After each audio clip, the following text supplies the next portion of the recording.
Corona virus को लेकर आज दिन भर की 10 बड़ी खबरों को जानते हैं फटाफट से। पहली खबर आप देख सकते हैं दोस्तों, भारत में दोस्तों कोरोना वायरस के कुल मामले जो है वो 66 लाख के पार हो चुके हैं। देश में कोविड-19 के केस, लेकिन 83% नई मौतें 10 सूबों से यानी कि यूटी से हुई है। केंद्रीय स्वास्थ्य मंत्री डॉक्टर हर्षवर्धन का कहना दोस्तों कि जुलाई 2021 तक 20 से 25 करोड़ भारतवासियों को कोविड-19 की वैक्सीन की पहली खेप पहुंचा दी जाएगी। भारत में आज का ताजा आंकड़ा क्या चल रहा है मैं आपको आगे बताऊंगा, लेकिन इससे पहले एक खबर देखिए आप। 30% कोरोना मरीज धूम्रपान की लत के शिकार हैं। पीजीआई ने एक भयंकर चेतावनी भी जारी की है। दरअसल पीजीआई ने कोरोना के बढ़ते संक्रमण पर एक चौंकाने वाला तथ्य पेश किया। अब तक जितने भी लोग कोरोना संक्रमित पाए गए ना, उनमें दोस्तों 30% लोग जो है ना वो धूम्रपान वगैरह का सेवन करते हैं। तो वैज्ञानिकों का कहना है कि ऐसा नहीं करना चाहिए, क्योंकि फेफड़े, श्वास नली वगैरह में फिर प्रॉब्लम हो सकती है, इसलिए है ना। अगली खबर देखिए कि सर्दी का मौसम आने वाला, आपको पता होगा सर्दियों में कोरोना वायरस की नई लहर का खतरा बना हुआ। खास करके इन दो देशों ने तो चेतावनी भी जारी कर दी है। जी हाँ, कोरोना वायरस के एक्सपर्ट लंबे वक्त से सर्दी के बारे में महामारी के बढ़ने की आशंका जाहिर करते आ रहे हैं, लेकिन अब इसी बीच दोस्तों ब्रिटेन और पाकिस्तान,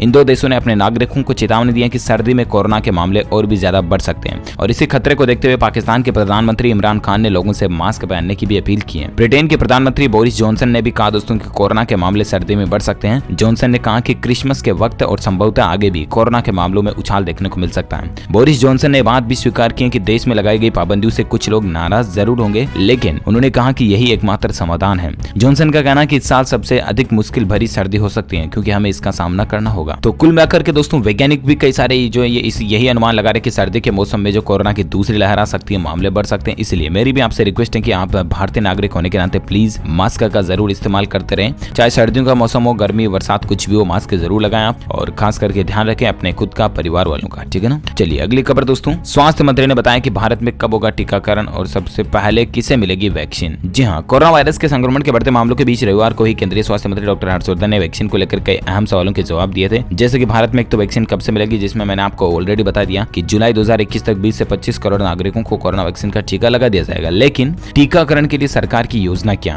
तो केंद्रीय स्वास्थ्य मंत्री हर्षवर्धन ने बताया दोस्तों कि वैक्सीन के टीकाकरण के लिए एक योजना बनाई जा रही है। स्वास्थ्य मंत्रालय एक फॉर्म तैयार कर रहा है, जिसमें राज्य सबसे पहले वैक्सीन किसे दी जानी चाहिए इस पर भी सरकार विचार कर रही है। तो देखते हैं आगे और गवर्नमेंट को लेकर इस पर क्या अपडेट आता है, मैं आपको बता दूंगा। फिलहाल अगली खबर देखिए आप कि टीवी की नागिन सुरभि चंदना का कोरोना टेस्ट सामने आया, और उनके सामने कोरोना टेस्ट में जो रिजल्ट आया वो चौंकाने वाला था। वो क्या, तो मैं आपको बता दूं दोस्तों, हाल ही में लोकप्रिय टीवी सीरियल नागिन 5 में नजर आ रहे एक्टर शरद मल्होत्रा भी कोरोना पॉजिटिव आए थे, आपको पता होगा। इस खबर के बाद ही उनके को स्टार ने भी अपना टेस्ट करवाना शुरू कर दिया। नागिन का रोल निभा रही एक्ट्रेस सुरभि चंदना ने हाल ही में अपना कोरोना वायरस का टेस्ट करवाया, और एक्ट्रेस ने अपने टेस्ट और रिजल्ट के बारे में फैंस को सूचित भी किया। सुरभि चंदना ने अपने ऑफिशियल अकाउंट से ट्वीट करके बात की जानकारी दी, और सुरभि ने कहा दोस्तों कि उनका कोरोना वायरस टेस्ट नेगेटिव पाया गया। ये मेरे लिए बहुत ही महत्वपूर्ण था, क्योंकि मैं अपने दिमाग में स्टेबल रखूं। रिजल्ट से पहले कुछ घंटे मानसिक रूप से वो बहुत ही तनावपूर्ण थी, खास तौर पर उनका स्ट्रेस, पेरेंट्स का भी स्ट्रेस बढ़ चुका था, लेकिन टेस्ट नेगेटिव आया है, उसके लिए बहुत बहुत कांग्रेचुलेशन है इनको। चलिए अगली खबर देखिए दोस्तों कि अक्टूबर में कोरोना केस पर लगी लगाम। बीते 24 घंटों में भी 74,442 ही नए मामले देखे गए, यानी कि भारत में कोरोना मामलों पर लगाम जरूर लग रही है, राइट। चलिए मैं आपको भारत के आज के ताजा आंकड़े ही बता देता हूं। तो दोस्तों पिछले 24 घंटों में 74,000 की बढ़ोतरी के बाद अभी 66,23,000 कुल केस चल रहे हैं, जिनमें से 9,34,000 एक्टिव केस हैं, यानी कि सक्रिय जिनका इलाज चल रहा है, जबकि 55,86,000 से भी ज्यादा लोग ठीक हो चुके हैं। इस वायरस के चलते भारत में मरने वालों की कुल संख्या का आंकड़ा 1,02,685 से भी ज्यादा पहुंच चुका है, ठीक है ना। चलिए अगली खबर देख सकते हैं कि एक्ट्रेस शिरीन मिर्जा समेत अर्जुन बिजलानी की वाइफ भी कोरोना पॉजिटिव पाई गई है। बिग बॉस 14 में आने की भी इनकी चर्चा थी। बॉलीवुड इंडस्ट्री में भी कई लोगों को कोरोना हो रहा है, और अभी इसी बीच हाल ही में टीवी एक्ट्रेस शिरीन मिर्जा और एक्टर अर्जुन बिजलानी भी कोरोना से पॉजिटिव हो चुके हैं। ये है मोहब्बतें टीवी सीरियल में ये नजर आई थी हाल ही में, और बिग बॉस 14 में भी इनकी जाने की प्लानिंग है। अभी इनको क्वारंटीन वगैरह में रखा गया। चलिए अगली खबर देख सकते हैं कि स्वास्थ्य विभाग का दावा है दोस्तों कि बिहार में 60 दिनों में कोरोना संक्रमण के स्वस्थ होने की दर 28% बढ़ी है। अच्छी बात है। एटलीस्ट कई राज्य ऐसे दोस्तों जहां पर काफी अच्छा इंप्रूवमेंट चल रहा है, जबकि देश में 2-5 राज्य ऐसे हैं जहां पर बहुत ज्यादा गंभीर मामले भी चल रहे हैं। मैंने आपको कई बार आपको बताया भी है। तो ये कुछ हालात चल रहे हैं, और इसी बीच एक बड़ी खबर देखिए कि दोस्तों प्रदूषण बढ़ने पर भी ज्यादा खतरनाक हो सकता है कोरोना वायरस। एम्स के डायरेक्टर रणदीप गुलेरिया ने एक अहम जानकारी दी है।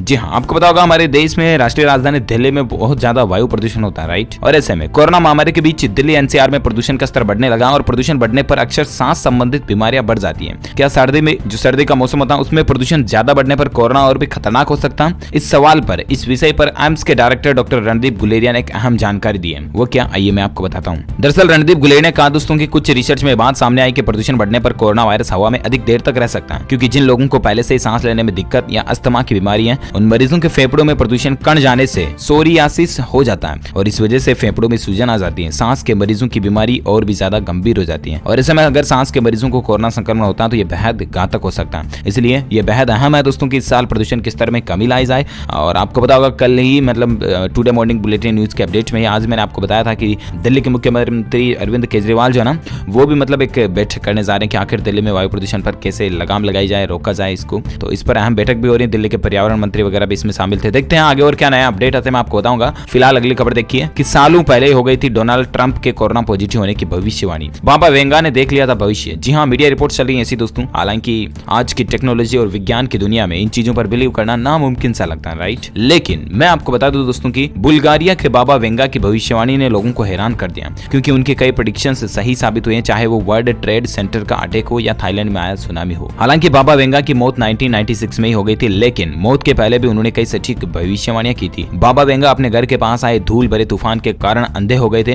और अंधे होने के बाद ही बाबा वेंगा की भविष्यवाणी सच होने लगी थी। बाबा वेंगा ने अमेरिकी राष्ट्रपति डोनाल्ड ट्रंप को लेकर भी भविष्यवाणी की थी। उन्होंने कहा था दोस्तों कि साल 2020 में अमेरिका के राष्ट्रपति को एक रहस्यमय बीमारी हो जाएगी, इसकी वजह से वो बहरे हो जाएंगे और साथ ही ब्रेन ट्यूमर भी हो जाएगा। बाबा वेंगा द्वारा की गई भविष्यवाणी अभी तक सच साबित हुई है। उन्होंने वर्ल्ड ट्रेड सेंटर पर अटैक से लेकर और भी कई सारे केमिकल अटैक को लेकर भी भविष्यवाणी की थी। हालांकि दोस्तों हम नहीं चाहते कि अमेरिका के राष्ट्रपति को ये प्रॉब्लम हो। अभी वो रिकवर होने की स्टेज पर चल रहे हैं, उनके ट्रीटमेंट वगैरह भी चल रहे हैं, कोरोना से पॉजिटिव हो चुके हैं। हम बहुत जल्द उनके स्वस्थ होने की कामना करते हैं। चलिए साथ ही अगला अपडेट है, दरवाजे का हैंडल छूने और बटन दबाने से नहीं फैलता कोरोना वायरस। वैज्ञानिकों की नई रिसर्च में कई बड़े दावे निकल कर आ रहे हैं। इसी तरह से मैं आपको बता दूं अमेरिकी यूनिवर्सिटी के एक शोध में दावा किया गया दोस्तों कि कोरोना सतह है जैसे कि दरवाजे के जरिए नहीं फैल सकता। इस शोध में शामिल प्रोफेसर मोनिका गांधी ने कहा कि सतह के जरिए कोरोना फैलने का मुद्दा खत्म हो चुका है। उन्होंने कहा कि सतह पर पड़े किसी भी वायरस में इतना दम नहीं होता कि वह इंसान को बीमार बना दे। इसलिए हालांकि आपको इन चीजों को छूने से ज्यादा डरने की जरूरत नहीं, जैसे कोई बटन दबाना या मतलब कोई दरवाजे की कुंडी खोलना वगैरह वगैरह। लेकिन फिर भी आपको सावधानियां जरूर रखनी चाहिए। इसका मतलब ये नहीं कि आप लापरवाह हो जाएं। आप प्रॉपर सोशल डिस्टेंसिंग बनाए रखें, मास्क वगैरह जरूर लगाएं, साबुन से हाथों को धोते रहें बार बार और सैनिटाइजर का जरूर इस्तेमाल करें। और फिर भी अगर ऐसी कोई सतह है या ऐसी कोई दरवाजा है जो दिन में बार बार खोलने बंद करने की जरूरत पड़ती है तो उस पर भी आप सैनिटाइजर का स्प्रे का छिड़काव जरूर करें ताकि बैक्टीरिया जिंदा नहीं रहे। चलिए साथ ही अगला अपडेट है दोस्तों कि शरीर की चर्बी का कोविड-19 से कनेक्शन क्या है आखिर। मोटे लोगों में रोगों से लड़ने की क्षमता कमजोर होती है। इनमें कोरोना की वैक्सीन बहुत अधिक असरदार होने की उम्मीद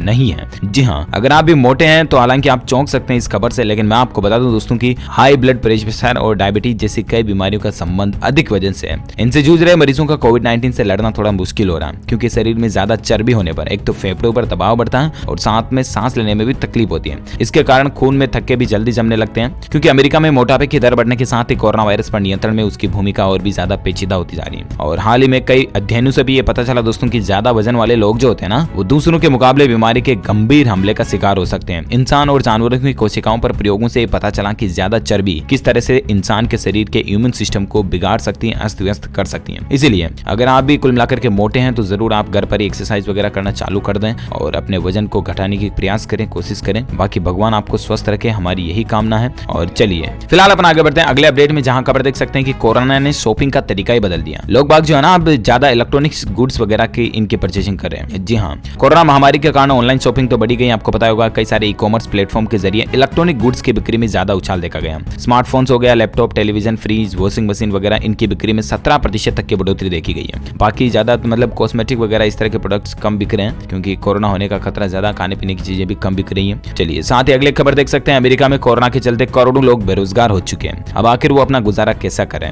जी हाँ, अगर आप दोस्तों भारत में हैं, भारतीय रहते हैं, भारतीय मतलब इंडियंस हैं, तो आप सोच रहे होंगे कि कोरोना के बाद कितनी जॉब गई और कितनी बेरोजगारी बढ़ी है, राइट। लेकिन मैं आपको बता दूं ये स्थिति केवल भारत की ही नहीं बल्कि दुनिया के कई देशों की स्थिति यही चल रही है। यहाँ तक कि दुनिया की मोस्ट पावरफुल कंट्री अमेरिका के हालात भी कुछ ऐसे ही है। अमेरिका में कोरोना के बाद बेरोजगारी दर बहुत ज्यादा बढ़ी है और हालात ये चले दोस्तों कि अब लोग बाग वेलिएंटे बेरोजगारी भत्ते के भरोसे भी जी रहे हैं। कई सारे लोग जो है ना मतलब मनोरंजन के क्षेत्र से लेकर होटल, रेस्तरां, उच्च शिक्षा, विज्ञापन समेत कई सारे अन्य क्षेत्रों में भी बड़ी संख्या में लोगों की नौकरियां गई है। अनेक लोग 6 महीने या उससे भी ज्यादा समय से बेरोजगार हैं, जो कि लंबी अवधि से बेरोजगारी में ही जी रहे हैं। वो लोग अब गुजारा करने के लिए भी सरकार की तरफ से जो कुछ भत्ते स्कीमें वगैरह निकाली जाती है उन्हीं पर आश्रित हैं। तो ये वाकई में बहुत ही दयनीय स्थितियां चल रही है दुनिया की। और एक खबर देखिए, कोरोना से देश में टेस्टिंग का आंकड़ा जो है ना वो 8 करोड़ के करीब पहुंच चुका है। सभी राज्यों में WHO की एक तय लिमिट से 6 गुना ज्यादा जांच की जा रही है। अब तक 66.23 लाख केस भारत में हो चुके हैं। लेकिन एक अच्छी बात यह है दोस्तों की तय लिमिट से भी 10 गुना ज्यादा मतलब टेस्टिंग हो रही है, 6 गुना तक। वाकई में भारत के लिए बहुत ही अच्छी और गौरव की बात है कि दोस्तों दोस्तों भारत में टेस्टिंग दर काफी अच्छी है। मतलब भारत की इतनी आबादी पर भी टेस्टिंग रेशियो क्या चल रहा है ये आप स्क्रीन पर देख सकते हैं। भारत में कोरोना की टेस्टिंग का आंकड़ा 8 करोड़ के तकरीबन पहुंच चुका है, 7 करोड़ 99 लाख हो चुका है। Indian council of medical research organisation यानी कि ICMR का कहना दोस्तों कि हर राज्य में रोजाना तकरीबन 10 लाख की आबादी पर 140 से ज्यादा टेस्ट किए जा रहे हैं। ये WHO की तय मिनिमम लिमिट से भी करीब 6 गुना है। ICMR ने कहा कि कई राज्यों में राष्ट्रीय औसत से भी ज्यादा जांच की जा रही है और जितनी ज्यादा जांच होगी उतना ही ज्यादा कोरोना पर कंट्रोल करना भी ज्यादा बेहतर होगा, राइट। इसलिए सरकार अच्छा प्रयास कर रही है। पहले एक वक्त था, जमाना था दोस्तों जब भारत में 1 लाख टेस्टिंग भी पूरी नहीं हो पाती थी। आज दोस्तों भारत में 1 मिलियन तकरीबन 10 लाख से भी ज्यादा टेस्टिंग हो रही है। तो अपने आप में ये हम सभी इंडियन भारतीय लोगों के लिए भी काफी अच्छी बात है। इसके अलावा आपको पता होगा हाल ही में पाकिस्तान में कोरोना के बीच स्कूलों वगैरह को खोला गया था। तो अब हालात देखिए, पाकिस्तान के स्कूलों में कोरोना का कहर चल रहा है। 380 से भी ज्यादा स्कूल स्टाफ भी संक्रमित हो चुके हैं। पाकिस्तान में स्कूलों को फिर से खोलने के बाद संक्रमितों का आंकड़ा बढ़ता जा रहा है। सिंध प्रांत में प्राइवेट और सरकारी स्कूलों के कम से कम 380 शिक्षण और गैर शिक्षण स्टाफ सदस्यों को कोरोना हो चुका है। इसलिए तो भारत में भी सरकार अनलॉक 4 अनलॉक 5 के तहत धीरे धीरे स्कूलों को खोलने की प्रक्रिया चला रही है। उनमें भी पेरेंट्स और अभिभावकों के बीच में, मतलब क्या बोलते हैं, पेरेंट्स और अभिभावक तो एक ही हो गए, मतलब माता पिता और ये स्कूल के स्टाफ जो इन दोनों के बीच में समझ बनने के बाद स्टूडेंट्स को अगर जरूरी है स्कूल जाना, तो मतलब ऐसा जरूरी नहीं, कंपलसरी नहीं कि स्कूल जाना ही पड़ेगा, है ना। अगर मतलब स्टूडेंट्स को जरूरत है कुछ पूछताछ करनी है टीचर से तो स्कूल जा सकते हैं, वो भी पेरेंट्स की अनुमति लेने के बाद, है ना। तो ये भारत सरकार की अच्छी पहल है। अनलॉक 5 में भी आपको पता होगा 15 अक्टूबर से स्कूलें वगैरह खोलने की भी तैयारी चल रही है, वो भी राज्य सरकारों की समझ के आधार पर और सिचुएशन क्या चल रही है राज्य में, क्या कोरोना का जो माहौल है वो कैसा, उसके आधार पर स्कूल खोलने की अनुमति है। इसके अलावा दोस्तों पूर्व केंद्रीय मंत्री काजी रशीद मसूद जी का निधन हो चुका है कोरोना से संक्रमित होकर। हालांकि वो ठीक हो चुके थे, ये कहना गलत होगा कि उनकी मौत कोरोना से हुई है, लेकिन कुल मिलाकर के वो अब इस दुनिया में हमारे बीच नहीं रहे। उनकी उम्र 73 साल थी। कोरोना वायरस से संक्रमित होने के बाद मसूद का दिल्ली के अस्पताल में इलाज चल रहा था और वो ठीक भी हो गए थे। हालांकि बाद में फिर से उनकी तबियत बिगड़ गई। अब भगवान जाने या तो उनको फिर से कोरोना हुआ या कोई और बीमारी थी। कुल मिलाकर के वो अब हमारे बीच नहीं रहे। भगवान उनकी आत्मा को शांति दे। ईश्वर, अल्लाह, गॉड, जो कोई भी आप मानते हो उनको सुकून दे। और इसी के साथ ही दोस्तों आज दिन भर की कोरोना अपडेट्स का वीडियो यहीं फिनिश होता है। आप मुझे कमेंट करके जरूर बताएगा दोस्तों कि आप कौन से राज्य में रहते हैं, ताकि पर्टिकुलर में आपकी स्टेट गवर्नमेंट की तरफ से आने वाले समाचार भी आपके मोबाइल तक पहुंचा पाऊंगा। इस वीडियो को लाइक करना, ज्यादा से ज्यादा अपने दोस्तों के साथ फेसबुक और व्हाट्सएप पर भी शेयर करना। और हाँ, DLS न्यूज चैनल पर अगर आप पहली बार आए तो चैनल को सब्सक्राइब करके बेल आइकन जरूर दबा देना, ताकि आपको रोजाना की ताजा अपडेट्स तुरंत आपके मोबाइल पर मिलते रहेंगे। Thank you, take care, goodbye, जय हिंद, जय भारत, वंदे मातरम।